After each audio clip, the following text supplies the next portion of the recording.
Hi, everybody. In recent weeks, you might have noticed something, or maybe even heard the sound of it if you live close enough. New homes are going up. In fact, construction workers are breaking ground on new homes in America at the fastest pace in more than 4 years. At the same time, more homes are being sold.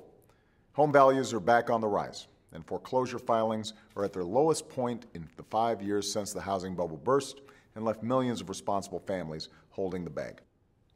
Now, we're not where we need to be yet. Too many homes are still underwater. Too many families are still having a hard time making the mortgage on their piece of the American dream. But one of the heaviest drags on our recovery is getting lighter. Now we have to build on the progress we've made and keep moving forward. I never believed that the best way to deal with the housing market was to just sit back, do nothing, and simply wait for things to hit bottom. That would have been a disaster for all the responsible families who, through no fault of their own, are struggling to make ends meet.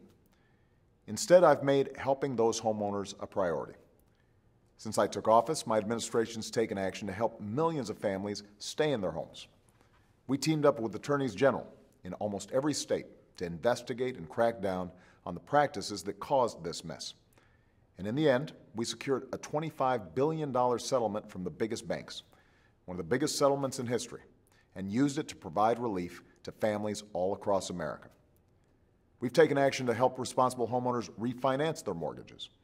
As a result, just this year, hundreds of thousands of Americans who were stuck in high-interest loans have been able to take advantage of historically low rates and are saving thousands of dollars every year.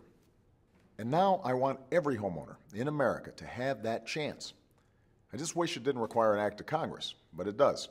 So back in February, I sent Congress a plan to give every responsible homeowner the chance to save about $3,000 a year on their mortgage by refinancing at historically low rates. That's the equivalent of a $3,000 tax cut. It's a plan we know will work. It has the support of independent, nonpartisan economists and leaders across the housing industry. It's a no-brainer that should have passed easily. But Republicans in Congress banded together and kept this plan from even coming to a vote.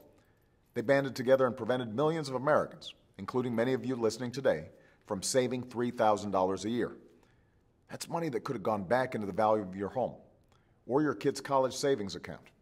That's money that could have gone into your local businesses so they could hire and create more jobs in your town. But Republicans in Congress still won't let that happen. And that's only held back the economy when we should be doing everything we can to accelerate our economic engine. Let's be honest. Republicans in Congress won't act on this plan before the election. But maybe they'll come to their senses afterward if you give them a push. So contact your representative, especially if this plan will help you or somebody you know. Tell him or her that American homeowners have waited long enough. Tell them that it's time for Congress to stop standing in the way of our recovery and start standing up for you. Thanks, and have a great weekend.